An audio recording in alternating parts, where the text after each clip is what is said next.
Welcome to the YDad Podcast. We are your hosts, Paul Wandry and Andrew Stopelstead, and we are on a mission to figure out what it really means to be a man, a husband, and a bobblehead. Andrew. For those watching the video, we had some fun bobblehead edition from our co-host here. Anyway, and a father. That's good. And yeah, we're showing up in a good mood, not as experts, but as guys just trying to figure it out. Exactly. Learning what actually matters, what's just noise, and how to become the versions of ourselves our families need and deserve, and the versions that, we are happy and proud to be. Exactly. This is a place for honest conversations, real habits, and the kind of growth that happens intentionally. We're redefining fatherhood one habit at a time. And today is a duosode, so just me and Andrew. And our thoughts. Not Andy. And our thoughts, yes. And what are we going to talk about today, Andrew? We're going to talk about... Let us talk about this. It's kind of what we did a while ago. It's a carryover conversation from that we started in text messages. So I was thinking, what do we call this, Paul? And I'm going to go with, are we overstimulating our kids into passivity? Whoa. That's deep. Probably. Yeah. Okay, so overstimulating our kids into passivity. I mean, wow. Okay, that could go a couple of different directions, but we have a specific direction. Tell us more, Andrew. Because we're not overstimulating them necessarily just with digital content, although that's part of it. Pertain. I mean, in today's day and age, like you see, that's like a massive addiction, and kids are all unstable unless they have a screen in front of them, and then they don't know how to function without a screen. I think we've talked somewhat about that. Oh, bro, we'll have to circle back to that because there's a recent development in Casa de Wandry. Massive one in the Hobbit hole of Stopelstead. But no, I was reading a couple studies, and these are all, they're not really studies per se. They're kind of like observations from experiments that led to the open-endedness of but just really so these are like isolated or super small scale experiments, not enough to be okay. Yeah. So in one there was like a research article published in Infant Behavior and Development, and they took toddlers from about 18 months to 3 years old and gave one group 16 toys and another group of kids 4 toys each. And they just wanted to observe how kids played, Mm-hmm. The second one was a kindergarten in Germany. Basically removed all forms of toys in the classroom and just left the kids with basic materials, chairs, blankets, cardboards, things like that, to see what the kids would do. And left it open-ended, just watch the kids, didn't intervene, interact, or outside of like the normal educational purposes. So yeah, I don't know how both of them ended up in my reading, but they did. And it was kind of interesting to to see. I read the German one first, and the first week was like pandemonium in the classroom because kids no longer had those toys to occupy their minds. After the second week, the kids pretty much normalized and stabilized to the new environment, and we're back to like how they normally would be. And then the teacher started noticing, the kids would just get way creative with these basic things. I think they had like some pirate ship game, and there was no more like clicks or it was like the kids just automatically started to become more inclusive, more interesting.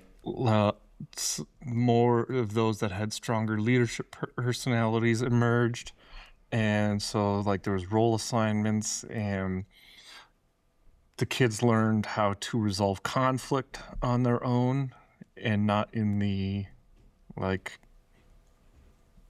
negative physical way, but like actually working things out to find a solution together.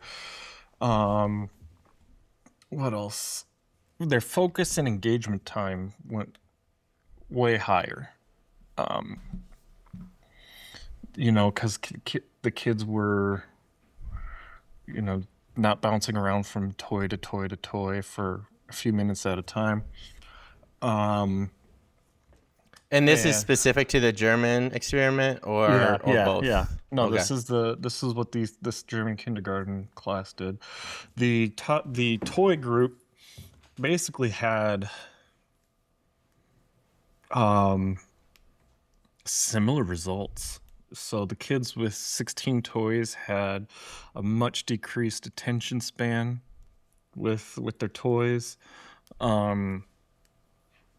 Less satisfaction at a time with each toy, whereas the ones with only 4 played with each toy longer, showed more focus and attention, and had higher creativity skills. Mm-hmm.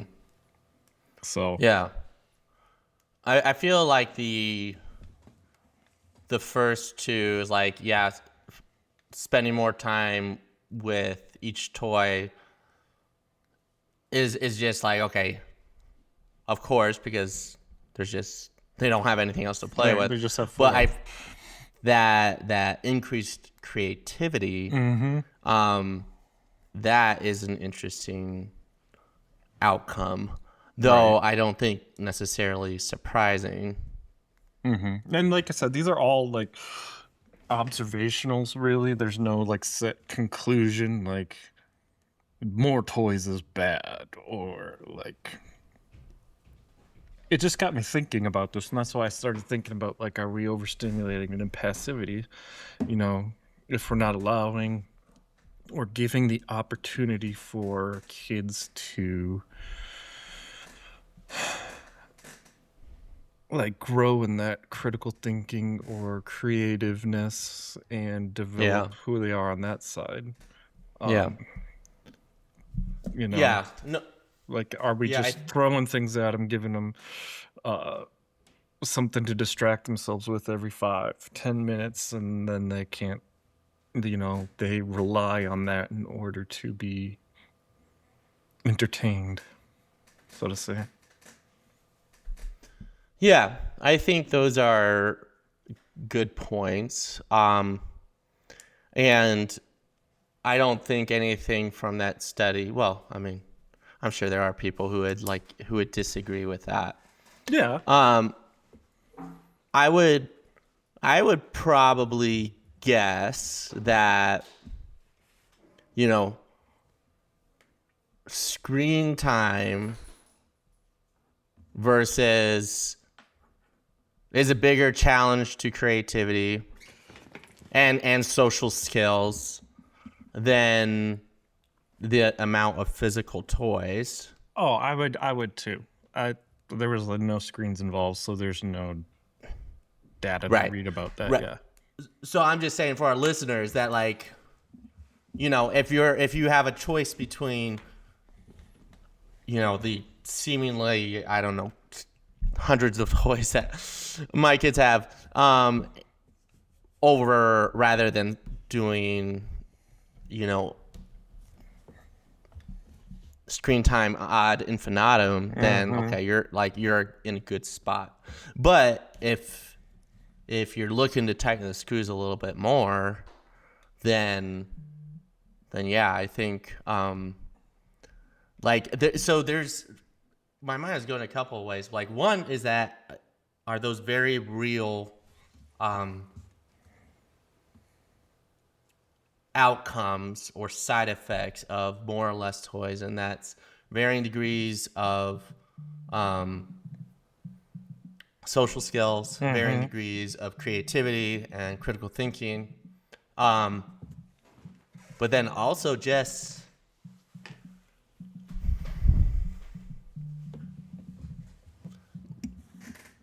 like, I don't know, entitlement, like lack of gratitude. We had that episode on gratitude last year. Kind of goes hand in hand with that. But yeah, if you're expecting to get a toy, and a lot of this is just like natural for kids, like so it's not necessarily a bad thing if they're like, oh, okay, like it's my birthday, like what presents am I going to get? Like that's not a bad thing to ask per se, but also overwhelm, so like you said, overstimulated into passivity. There is that, and then also just like, if you're task switching every single time, like every few minutes, like that has a toll on your brain, and it's tiring. Which as a result will reduce your capacity for regulation,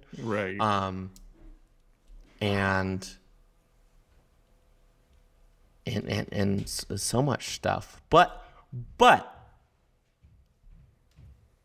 on the flip side, as many dads listening to this will probably attest, like, yeah, your kid may have a bunch of toys, and they might play with them for a few days when it's new, but then after that, there's only a few toys that they go back to consistently. So yeah, I don't know. I want, like, it's hard to say without concrete evidence, like how much of an impact does it have? And I don't know if anything really exists with I haven't done enough research into that to see if there's like an actual concrete conclusion to these types of studies, but observationally in my house, like, it kind of makes sense, Yeah, because what do you see in your house? Oh,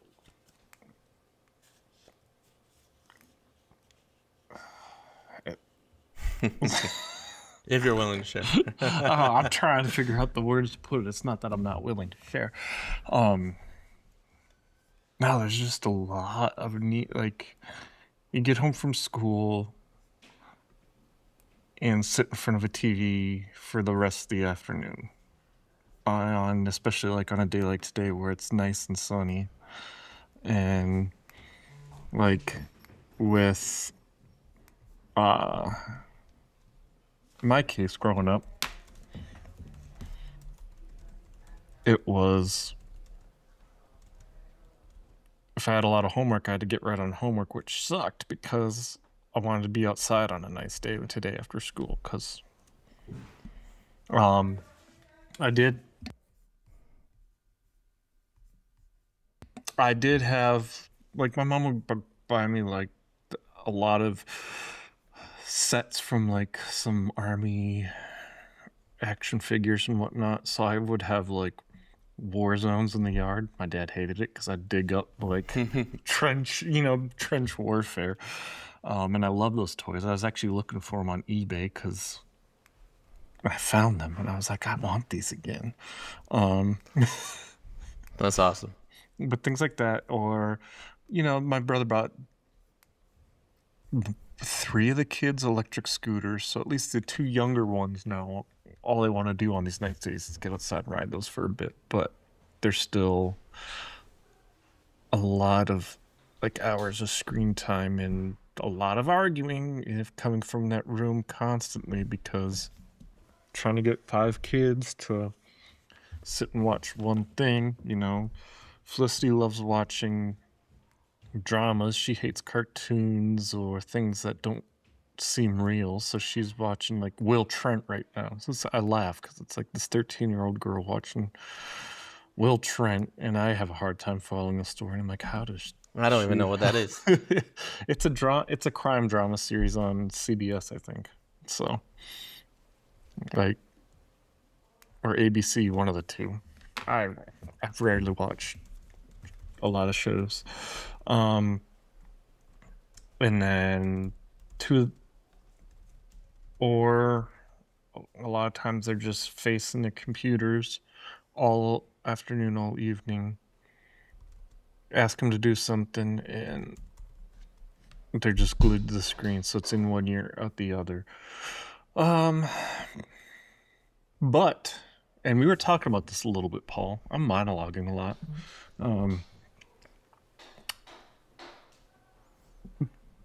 Like, we got you.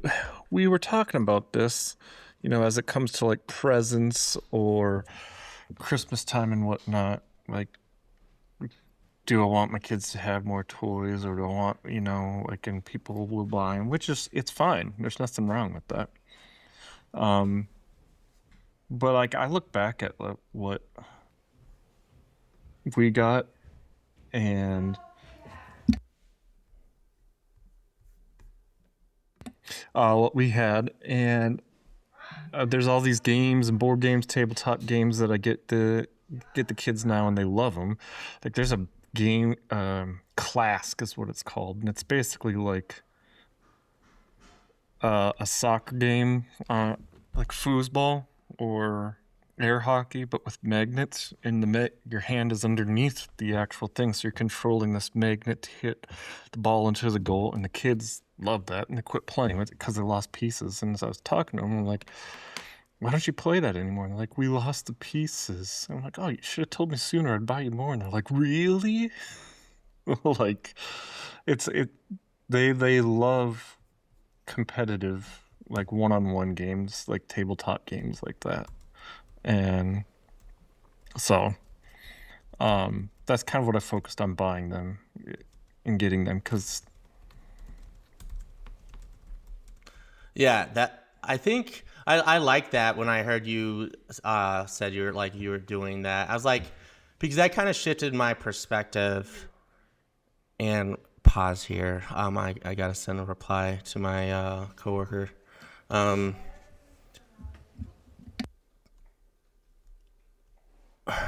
Forgot I had them send auto.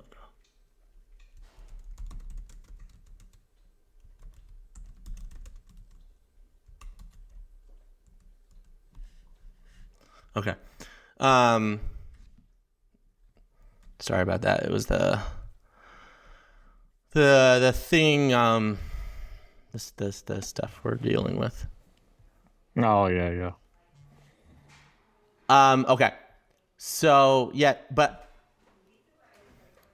I liked that idea because it kind of shifted my perspective, because when Andrew and I were talking, I was sharing with him, it's like, this is kind of a battle that I haven't picked, I haven't chosen to be intentional about. And I feel a little guilty about it, but also it's just like, I'm just focusing on other stuff. Which is maybe just an excuse, but anyway. And I said, well, like between birthdays and Christmas and like Easter and St. Patty's Day and grandparents, daycare, aunts, uncles, like the amount of gifts that Evie and now Liam are getting is just insane. And but I haven't had the heart to say, or maybe that's the wrong phrase, but like I haven't chosen to tell them, okay, don't give gifts, because then, like she'll be there and all her cousins are opening presents or whatever. And she's like, oh, like, okay, like I've got this one present, like, so what, and like, okay, yeah, argument could be made. You could talk to her, explain things to her, yada, yada. But like, how much of that is going to land? But when you mentioned that, it kind of changed my perspective. It's like, okay, well, maybe it's not so much on not giving presents or not getting presents. But okay, like, let's be intentional about what those are. So, and I do want to give like myself and mostly Sarah credit where credit's due, because she's the one crafting the wish lists. There is a lot of like brain stimulating items, like books. Andrew, you mentioned Legos, board games that result in family fun, arts, things like that. My autistic niece, she loves art, and she's sitting at the table right now doing like art projects that high schoolers would do in art class. So we buy her art supplies and stuff like that. Yeah. Amazing. Yeah. So it's like, okay. So like getting stuff in and of itself, like, okay, an argument can be made about whether or not that's a good thing. But like, let's just say it's kind of a necessary evil, then there is a way to make the most of that. There's also a part you're forgetting about, and it's an important part. What's that, Andrew? On the gift givers. Us uncles like to get our nieces and nephews just dumb, fun shit. Like what? Oh, we always get like, at least I do. I get toys that are really loud because it drives my brother crazy. My uncle did that to all of his cousins that have kids. He bought all the great nieces and nephews like the most obnoxious, insane toys that he knew like they would use to drive their parents crazy, like drum sets and music sets and stuff like that. No, but we like for those of us uncles like me and my uncles, just seeing the smile, like when you get them that type of just fun toys, it's like something that they didn't expect, and just seeing the joy wash over their face. And I've had it happen. Like my brother will look at me, I'm like, why?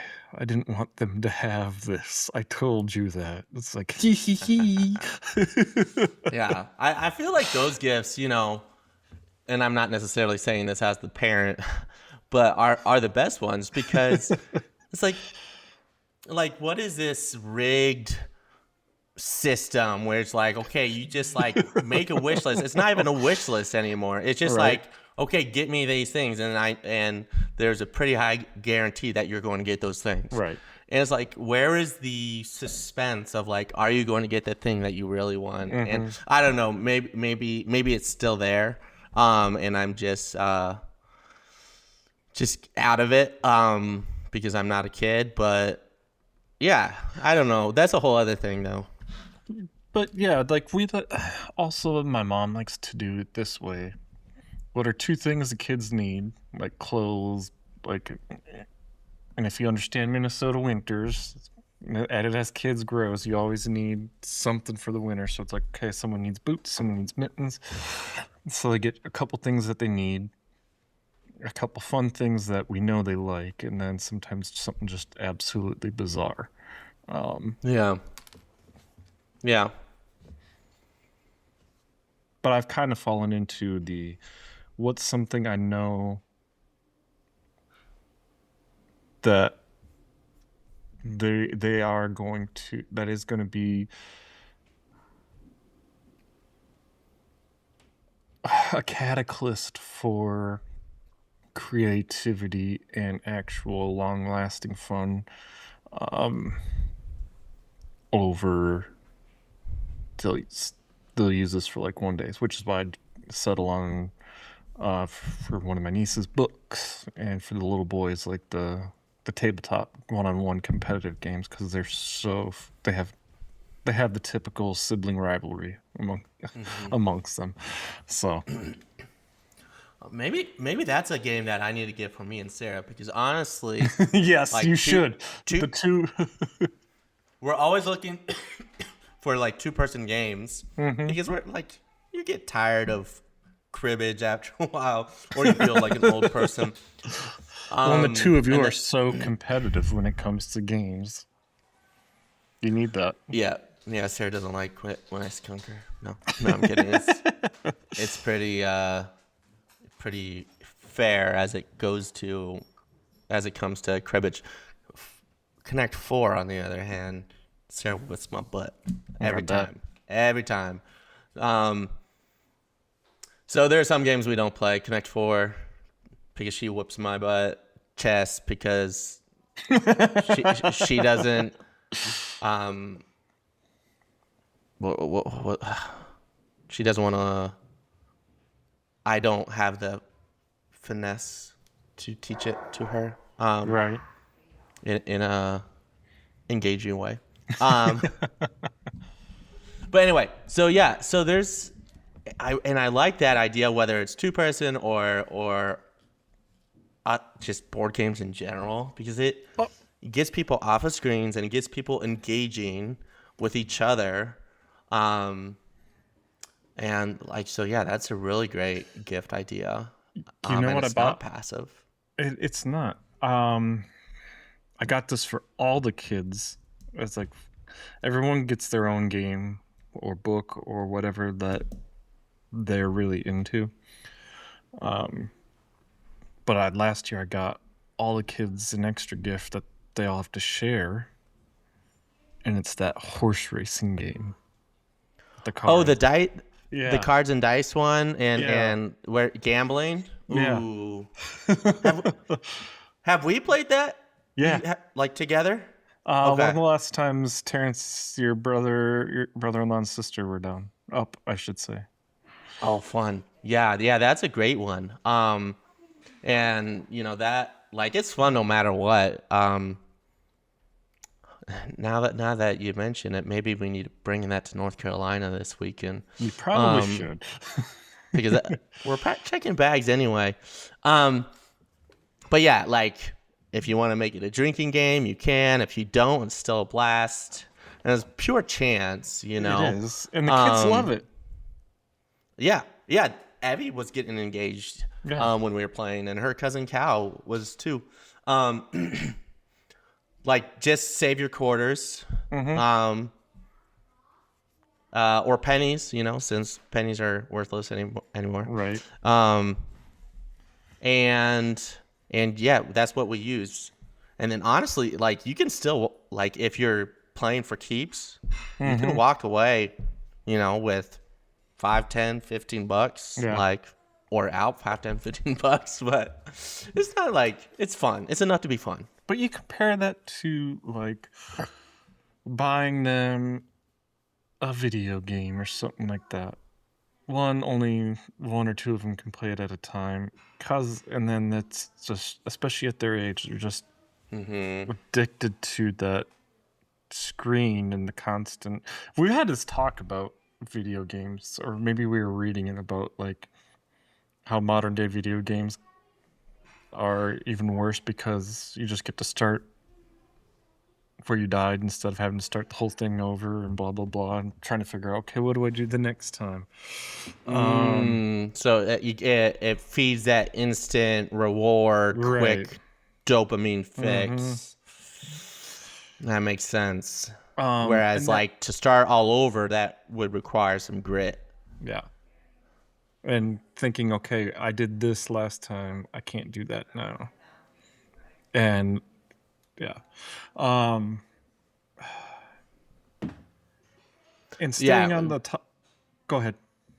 Oh, I was just going to say, I was like, oh, like you would still have to do that, but no, not necessarily. You just kind of like just keep trying again and again and again, and eventually you'll get it, like by dumb chance or just like gradual learning as opposed to intentional learning. And then, like, staying on the topic of screens, I think John Fogel had a reel about just taking the iPad away from one of his kids and noticed like a very extreme and positive behavioral switch, just because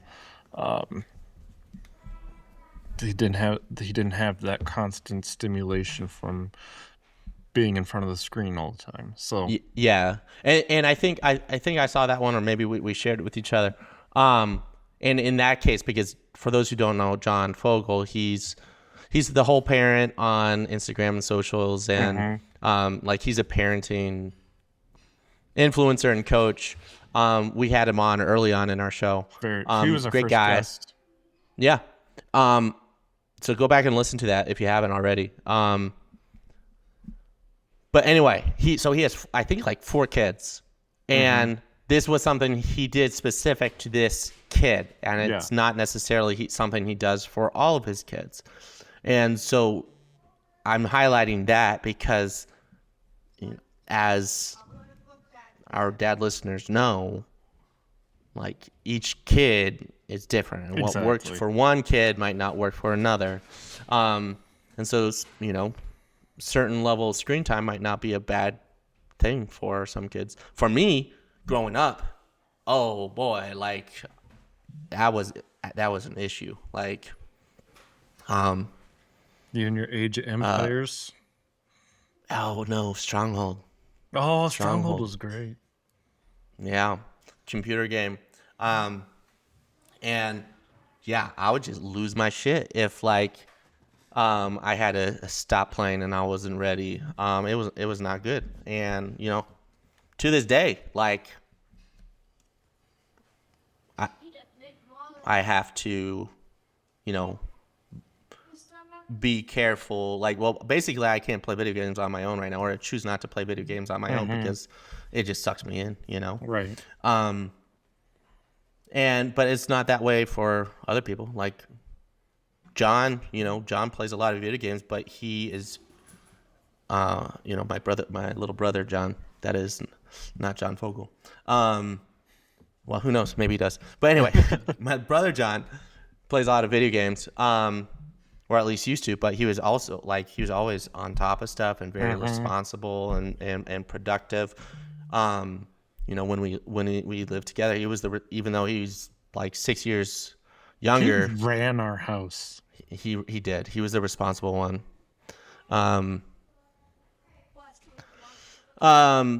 So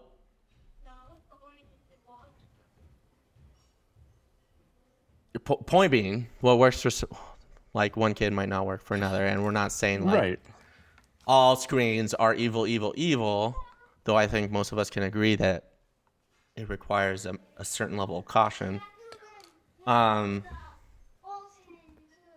yeah, not really. Well, I guess related to the initial theme of like overstimulating into passivity. There was a stat, I can't remember if I shared it on the show before, that Jonathan Haidt shared on Instagram. I haven't fact checked this. Maybe I need to check with Chatty G here. I was just gonna say, pull up that AI. And anyway, he said, or he shared that like the average amount of time a kid gets outside is like 4 to 7 minutes in America. Oh yeah, I think you and I were talking about that. And that's insane to me. Like when you talked about like just wanting to go outside, like yeah, we spent our life outside. We did. You were talking about. I was just gonna add a different one. Like I remember Sundays was out at Grandma's farm day for all the cousins, and we were outside. We had to be outside till it got dark, and even when it got dark, we'd find ways to stay outside. We were allowed to be back inside, after dinner. and we could watch a movie as cousins together because Grandma had all the Disney classics and whatnot. So we just watched. But it's, it's like, okay, it's dark now. Let's go play that. But dude, we'd pick up sticks and just walk out to the wildlife management area and play like hunting for hours, or like we watched a John Wayne movie and now we're pretending we're acting out the John Wayne movie, like, but for hours, and literally all we had were sticks. Yeah, that you don't need much. It's funny. I kind of wish we had been able to watch more of John Wayne, and that is what we were playing out. But what we role played was mass, was church. So one of us would be the priest, and we would have the altar servers and the nuns, and people reading the gospel, and we'd bring like bread and water out for communion, and but hey, that was imaginative play, and it was outside, and most of the time, what I was fondly remembering was, I can't remember if I've shared this before on here, but one of my unstructured play memories was I had those little plastic army soldiers, army guys, yeah. And I was playing with them, and I was playing with them inside, and I had like Lincoln log forts, and they were lobbing little pieces of Lincoln logs across the room, and it was great. But I was like, okay, we need a little bit more pizzazz here. I was like, okay, we got this, armies have, or the military has flamethrowers. That would be cool. So we could make a soldier a flamethrower. I had the wisdom, or enough prudence, or maybe just enough fear of getting caught, that I didn't do this in my room, and I took a bunch of army guys, grabbed a box of matches, and went out back. And you can see where this is going. I was like, there was an empty lot behind our house, about like an acre lot, and it was wooded, and it was a Georgia summer, so humid, but definitely a fair amount of dry leaves. And I made myself a flamethrower. I would light the end of the gun and watch like a little glob of molten plastic fall down, and then soon enough, I was like, okay, burning these plastic guys is igniting these plastic guys is old hat. Like the leaves are catching on fire. Now that's cool. So I would light the leaves, and I would let it get bigger and bigger, and then I would stamp it out. And then one time, it got so big I couldn't stamp it out, and I ran up the hill, and I was shouting, "Get a bucket of water! Get a bucket of water!" Meanwhile, it's like a movie scene behind me. The woods are up in flames, and no, I'm exaggerating a bit, but the volunteer fire department did have to get called out and put it out. It did damage to our neighbor's fence. He was out there with his garden hose trying to wet it down. Oh, so anyway, unstructured outdoor time is great. It is. But okay, so here, speaking of unstructured outdoor play, that factoid shared, 4 to 7 minutes outside per day, refers specifically to unstructured outdoor play. Jesus. So it doesn't take into play like sports, into account like sports or recess or whatever. And then it's usually in contrast to the 7+ hours of daily screen time spent. And that's from NRPA, whatever that is. What's NRPA? It looks official. National Recreation and Park Association. That's crazy. So yeah. So point is, get your kids off screens and outside. Burn some Don't hide your down. kids. Don't hide your wife. But, like, okay, so let's go into this next part of it, like, of, overstimulating to passivity. Like, I'd noticed that a lot. Like, you say, like, I'll tell the kids, all right, outside to play, and they'll sit on the step. And I'm like, what are you guys doing? And they're like, we don't know what to do. I'm like, there's a snow pile right there. Go dig a tunnel or something. Or you've got bikes and scooters. Do that. You've got a football. You've got a basketball and a basketball hoop. You've got a fort you can build in the woods in the back. And yeah, it's just like, well, we don't know what to do now that we're outside. I'm like, oh. Like, you kind of see it. Yeah. And that is also, like, that is a skill that is being lost. The skill of the ability to be bored. Like, that's a skill. And if it's good that they're struggling with that. And the more that they struggle with that, the more they can either learn to just be okay not having anything to do. Like, okay, just sit there. Like, there's nothing wrong with just sitting there. Like, that's good. Or start using your creativity and go out and do stuff. Right. But if we're not putting our kids in that position to exercise that creativity or appreciation for the stillness. Yeah. So, like, that's why on the weekends, like, we obviously spend time as a family on the weekends. And, like, that's playing games, going for walks, whatever. But then there are times where, like, there are times where when we're doing chores, like, we'll let her watch something. Yeah. But we'll also let her know, like, okay, hey, we're going to be doing chores this afternoon, and, like, you're going to have to entertain yourself. And she has to come up with the things that she's going to do on her own.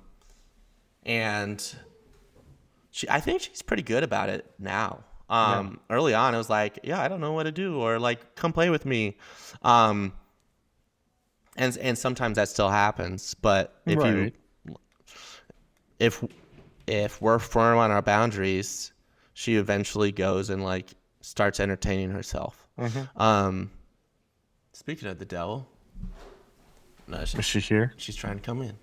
Yeah. She's sneaking through. Hi, Abby. How are you?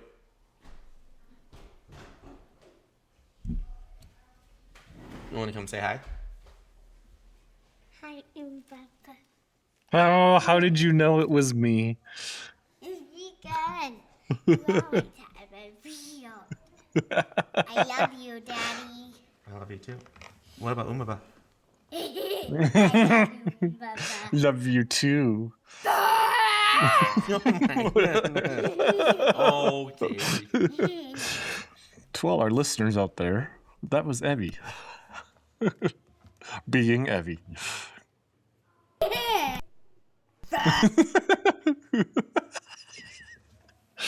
Paul has muted his microphone. Oh.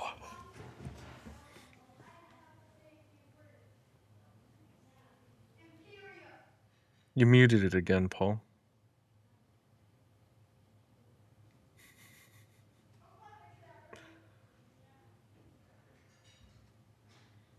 Went out that way.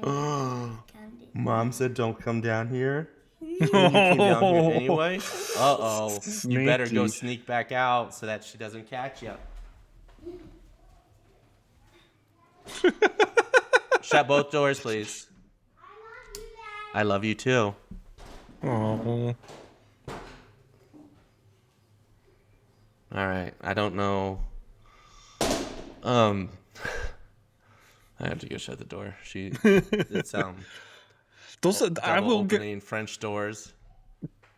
The main door to open always gives me problems too, so I get it. Yeah.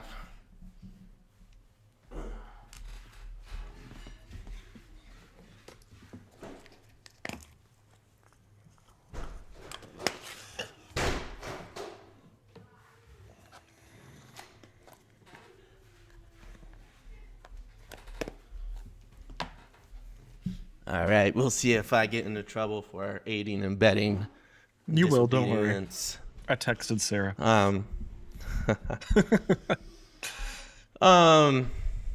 Anyway, where were we? Making her entertain herself when you're doing chores, and she's gotten better at that. Yeah, she has. And I understand. Like, there's a lot of scenarios where there's just a lot of stuff going on. And like your only option is to give them an iPad for a little bit. I'm not saying like all screen time is bad, but yeah, like you said, like we have to be conscious about that and cautious at the same time. Like, it's a tool, but it's also a very addictive. And so we can't allow ourselves to have that be our only means of keeping our kids occupied or entertained. This bleeds into like another conversation I want to have later on about all this stuff in AI and the education system and whatnot. Because now even the school is making like my nieces and nephews sit in front of like screens and tablets to do their learning. So yeah, and I know that's a big deal. Which, like, in a sense, I get it, but also I think it could be a good thing, because whether we like it or not, the vast majority of us use one to many screens throughout our daily lives as tools. And it's not like these schools are giving it to them with like access to browsing or games actually. Or okay, well then that's a problem if it's not monitored. But like our school, for example, if Abby goes to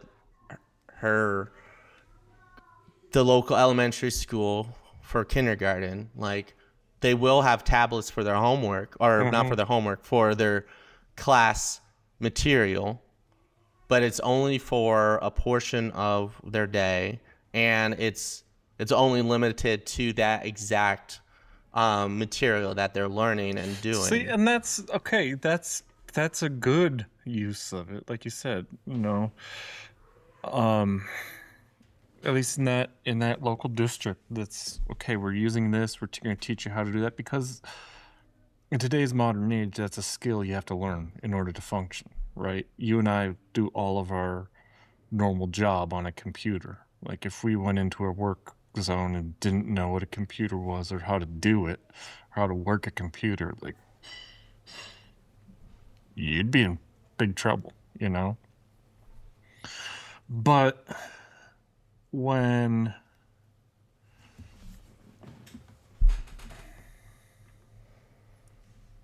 like, especially when you're younger, like learning how to do, let's say, for example, long division in your head, do schools even teach that anymore? And it's not so much as the fact that you can do it, it's teaching you how to think and process things as the bigger part. You know, because today you and I are going to go to ChatGPT or the calculator app and do that. But we learned how to do that and to solve problems and check our problems and double check through thinking, you know? Mm-hmm. Mm-hmm. Yeah.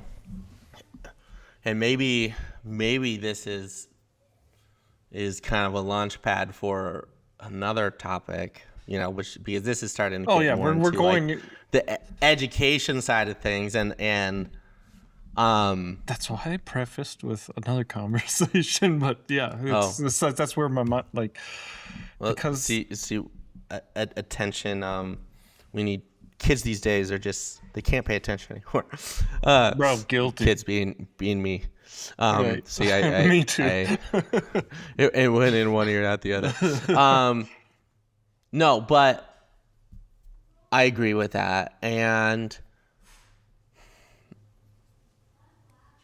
it's yeah,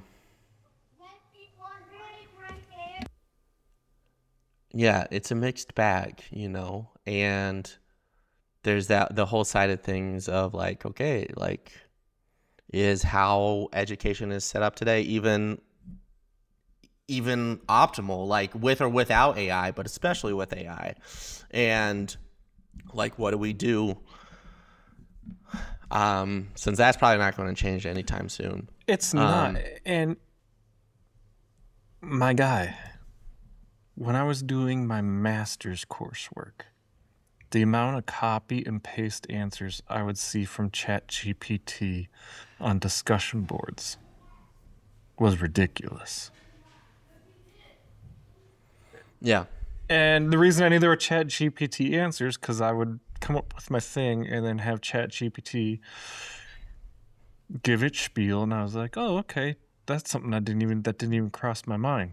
And then I go to post what I'd written, and I see verbatim the answers ChatGPT gave me posted almost like 30 times.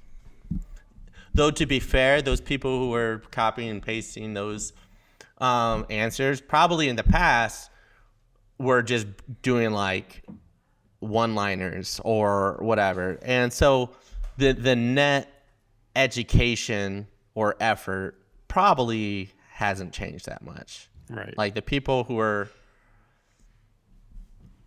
and that's speaking to people who receive the same education that you and I have, for the most part, AI free, but that is going to be a problem for those who have AI from the get-go. Mm-hmm. And it's like, do they have the ability to think critically? Do they have the ability to formulate a plan and, you know, an outline, and then research, and then fill out the outline, and or come up with a plan, execute the plan, etc.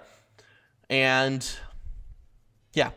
we're just going to have to save that for another day. It all ties into, okay, so today was supposed to be overstimulating into passivity. Now are we using education to make our kids passive? Mm-hmm. And, I mean, passivity, bro. Like, name of the game, you know? Well, there's a time and a place for everything. You know, video games, screens, movies, they're goods. They're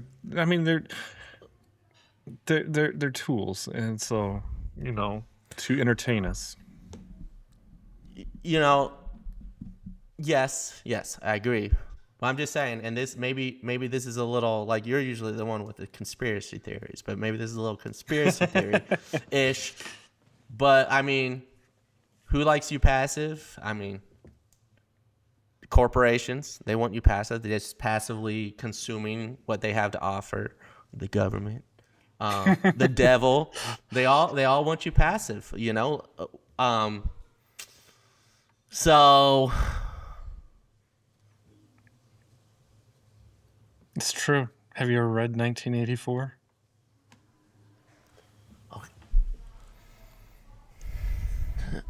George Orwell? Yep. Man, I want to say I have. Okay, 1984 because it's not Animal Farm.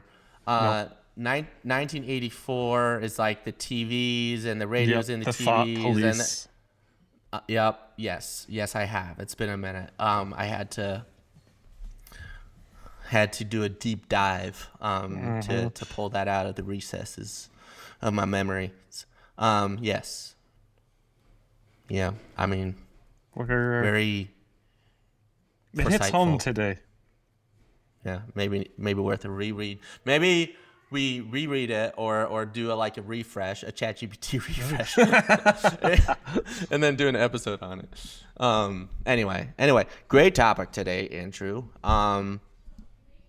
Yeah, there was really not going to be any conclusion. It was asking that question, going through our observations, kind of self-reflecting on ourselves in that aspect, and how extrapolating the truths from these studies and not necessarily using them to overgeneralize, but if there's anything applicable in our lives that we think could help us out, then why not apply them? Well, I know my conclusion is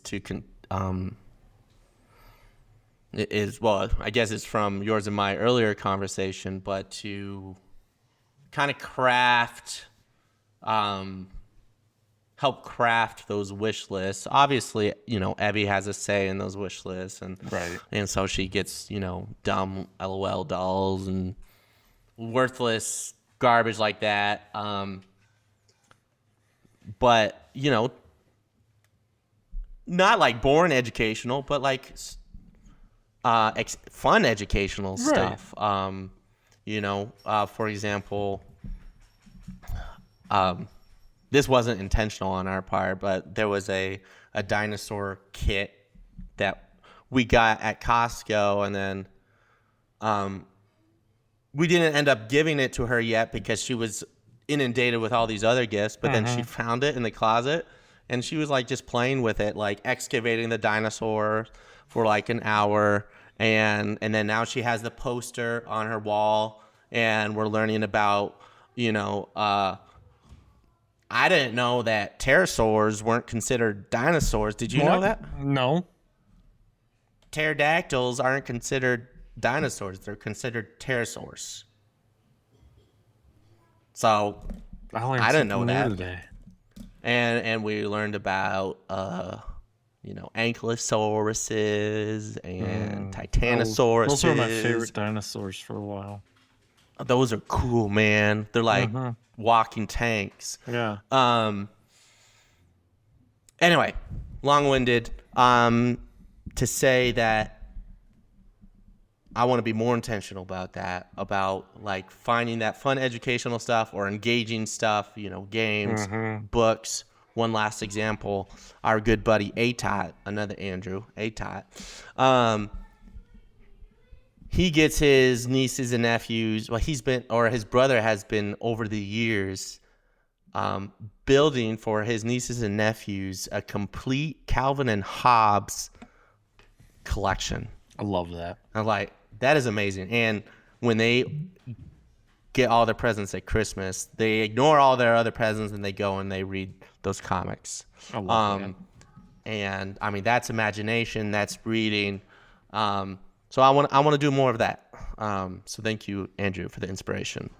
Yes, thank you, Tot.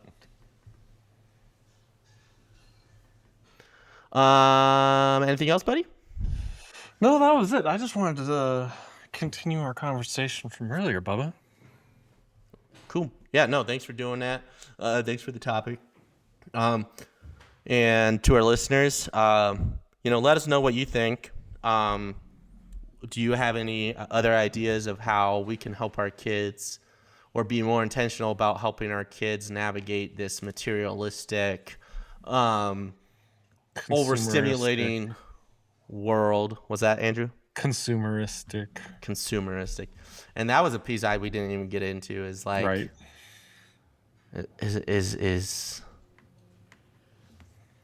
so many times I just want to just, okay, we're just going to get rid of all this shit in our house because more shit means more mess.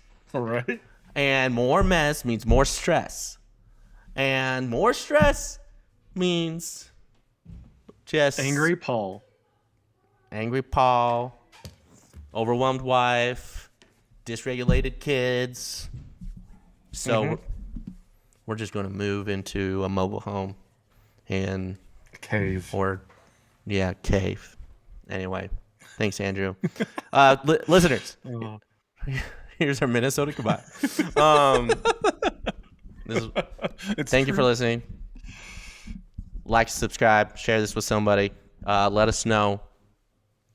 Let us know how you keep your kids focused and building those skills and learning how to be bored and getting them outside.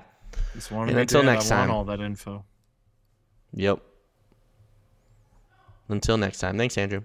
Thank you, Paul. Thank you all. Toodles. Poodles.